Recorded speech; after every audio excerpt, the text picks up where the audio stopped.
você precisa saber antes de viajar para a Itália?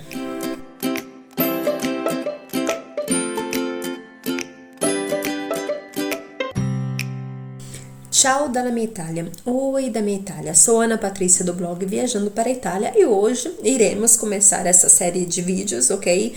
No mínimo estarei fazendo um paio, né? Um paio,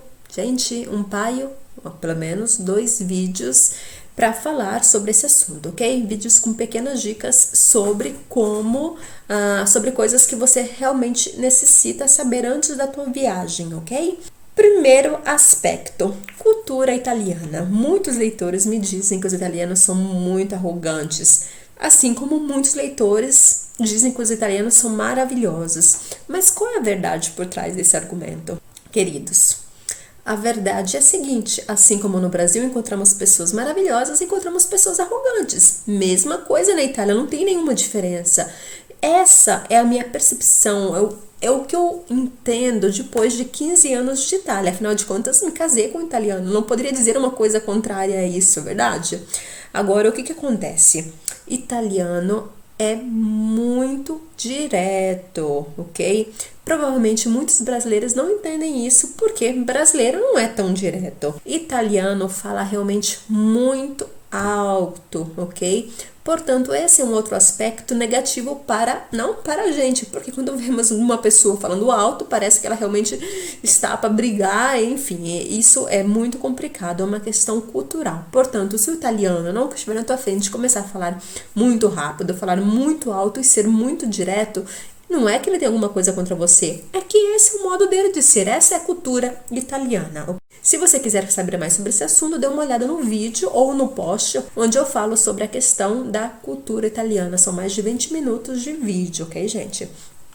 Segundo aspecto, a água na Itália é potável, ok? Em todos os centros históricos você estará encontrando muitas fontes de água potável. Por que eu sempre digo? Porque esse é um aspecto muito importante. É um modo de você economizar muito dinheiro ao longo de toda a viagem. Portanto, tenha sempre com você uma pequena garrafinha de água, ok? Aquelas garrafinhas que você usa geralmente quando você vai caminhar ou quando você leva na tua academia e vai enchendo à medida que você necessita beber um pouquinho de água, ok? Principalmente durante o verão, porque afinal de contas, o verão italiano é realmente muito quente. Outro aspecto, você paga para comer sentado, gente. Existe uma taxa que se chama coperto, ok? O coperto nada mais é do que a taxa de serviço. Portanto, quando você vai num restaurante, 90% das vezes você vai pagar o coperto. São pouquíssimos restaurantes que não cobram essa taxa. Essa taxa, em média, é de 2 a 3 euros, ok? Em média, uma média muito baixa, mas essa taxa pode chegar tranquilamente a 10, 15 euros, dependendo da zona onde você estará não fazendo essa alimentação, ok? Portanto, escolha bem o lugar onde você vai estar fazendo a tua alimentação, o teu almoço, o teu jantar, porque essa taxa vai ter, sim, na tua conta, ok? No final, portanto, se vem uma taxa extra na tua conta e você não sabe o que é, você já escutou a Patrícia, é o coperto, ok? Uma outra coisa, por exemplo, nos bares, quando você vai tomar um café da manhã, se você toma no balcão, você não vai pagar essa taxa. Agora, muitos bares, ok, cobram coperto da mesma forma, 1 ou 2 euros, se você, por exemplo, sentar, ok, nesse bar, na mesa, ok, em frente, alguns bares têm aquelas mesinhas na frente, então você vai acabar pagando alguma coisa extra, tá? Então, se você está economizando, esteja atento ao coperto. Um outro ponto, os trens italianos não são tão lindos quanto aqueles que vemos nos cinemas, ok? Ok, nos filmes, verdade? Porque, gente, não é. Na verdade, o que acontece? Existem diferentes tipos de trens na Itália. Se você procura um trem como aquele do filme, ok? O belíssimo, você deve ir diretamente reservar o trem de alta velocidade, porque os trens de alta velocidade são trens limpos, trens confortáveis. Agora, se você tiver que economizar ou se em alguns lugares você não conseguir comprar o trem de alta velocidade, porque alguns lugares não tem, eles não têm o trem de alta velocidade naquele trajeto, ok? Portanto, você vai ter que pegar ou um Intercity, que é uma via de meio, não? Ou o regional. E no caso do regional, realmente esteja preparado. Não é um bom trem, ok? Para você não se decepcionar. Uma outra coisa importante é as pizzas. A pizza italiana é realmente, quando você vai pedir a pizza, é uma pizza por pessoa, uma pizza assim por pessoa. As pizzas italianas não têm um recheio como aquelas do Brasil, portanto são bem mais leves. Se você estiver com fome, você vai dar conta assim de comer essa pizza. Uma curiosidade, não, quando eu cheguei na Itália há uns 15 anos atrás, primeira vez que eu fui comer uma pizza, eu fiquei de cara, mas como uma pizza desse tamanho somente para mim, né? Não consegui comer essa pizza, obviamente, não era acostumada, não consegui comer. Agora não existe que eu vou numa pizzeria que eu peço uma pizza e que eu divido essa pizza com outra pessoa, ok? Portanto, é uma questão de costume, né? Você vai se acostumando e a pizza italiana realmente é muito boa. Agora, uma outra coisa, se você não dá conta de comer a tua pizza inteira, o que você faz? Simplesmente pede para você levar para o restaurante, porque se vem aquela fome, não, você tem essa possibilidade de acabar de comer essa pizza.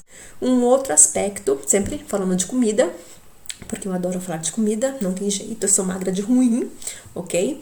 Aproveite muito para tomar muito vinho, muito sorvete, comer muita massa, porque é claro que isso é excelência na Itália. Isso no Brasil sai bem mais caro, portanto, use e abuse dos sorvetes, dos vinhos e das massas italianas. Uma outra dica, você vai encontrar muito vinho bom e barato, ok? Nos supermercados italianos. Além disso, aproveite de repente como lembrancinhas para comprar um chocolate, comprar massas, ok? Do vinho e... vamos voltar. Aproveite para comprar muito vinhos e muitos chocolates nos restaurantes, porque você vai pagar muito menos e são ótimas lembrancinhas para os teus parentes, para os teus pais, para tua família, enfim, para os teus amigos, colegas, ok? Aquela pessoa que você está paquerando, etc e tal. Uma outra coisa importante é saber, em caso de necessidade, aonde ir em caso de emergência. Gente, lembre sempre que os consulados brasileiros na Itália estão localizados em Roma e em Milão e tenha presente esse endereço. E caso você perca o teu passaporte ou se alguém te roubar sobre isso, você veja o vídeo onde eu falo sobre segurança, veja os vídeos onde eu falo sobre sobre a questão de passaporte no blog, ok? Para tá bem documentado. Agora sim, caso você perca ou te roubem, a primeira coisa a ser feita é ir na polícia, na questura, ok? Veja o post onde eu falo esses detalhes, tá? Para não ficar um vídeo muito puxado. Além disso, lembre que as tomadas são diferentes. A voltagem na Itália é 220, ao contrário do Brasil, porque eu sei que no Brasil, geralmente é 110, verdade? Pode ser que em alguns lugares sejam 220, portanto, tenha noção de qual é a voltagem do teu estado. Por quê? Para não queimar, ok? Obviamente o teu eletrodoméstico, o teu telefone, enfim, o carregador, o que for, né? É somente uma experiência. 5 anos atrás, minha mãe me deu de presente um liquidificador. Eu toda contente de trazer um liquidificador brasileiro para a Itália, ok? Chega aqui o liquidificador, sem pensar quando eu coloco na presa, não, quando eu coloco na tomada. Gente, quase que deu um curto-circuito na minha casa, uma coisa terrível, deu vontade de chorar, né? Porque eu tava tão emocionada com aquele liquidificador que eu trouxe do Brasil, uma coisa da minha mãe, e realmente não teve jeito. Portanto, esteja muito atento. Um outro aspecto importante são as estações do ano. Sim, quando é verão é muito quente, faz muito calor, ok? E viajar para a Itália em agosto é infernal. Roma em agosto é infernal. Assim como quando é inverno, ok? Dezembro, janeiro, fevereiro são os piores meses, faz muito frio, portanto, esteja muito preparado para esses aspectos, em termos de roupa e de tudo, de todos os aspectos. Lembrando que na Itália também teve essa grande variação nos últimos anos, não? Antes as estações eram muito bem definidas, agora não é bem assim, mas geralmente segue, ok? De norma, verão é quente, inverno é muito frio. Portanto, uns 15 dias antes da tua viagem, comece a olhar um site, não de tempo, de clima, para você entender qual que vai estar a temperatura nos dias que você estiver no país, para você se regular ao máximo com a tua bagagem, como fazer a tua bagagem. Sobre esse aspecto também no blog você vai encontrar um post onde eu digo como fazer a mala de acordo com o período do ano. Por último, para o vídeo não ficar muito pesado, muito cansativo, o aspecto do fuso horário. Lembrando que na maior parte do ano, o fuso horário entre Brasil e Itália são de 5 horas, ok? Mas Existem alguns meses que são de 3 horas e outros de 4. Por exemplo, nesse momento temos um fuso horário, novembro, de 3 horas. Por que isso é importante? É muito importante para você dizer para os seus parentes, para eles não te incomodarem de repente às 3 da manhã, achando que é 10 da noite ou é 11 da noite no Brasil, né? Isso me acontece com muita frequência e é sempre um grande susto quando o telefone toca no horário que é o meu horário de descanso. O objetivo desse vídeo era ser um vídeo bem prático, rápido, ok? Estarei falando sobre esse assunto em outros vídeos, não, porque é muito importante entender esses pequenos aspectos, essas pequenas diferenças culturais e não culturais, não, do lugar onde você vai estar viajando, ok? Isso vai fazer totalmente a diferença. Lembre de seguir o nosso canal. Lembre de curtir o vídeo, obviamente se você gostou do nosso vídeo, lembre de ir no blog Viajando para a Itália, onde você vai encontrar mais de 500 posts sobre a Itália, ou seja, tudo o que você precisar para a organização da tua viagem, você vai estar encontrando no blog, qual blog? viajandoparaitalia.com.br. Ti lascio com um grande abraço e ci vediamo alla prossima. Te deixo com um grande abraço e nos vemos no próximo vídeo.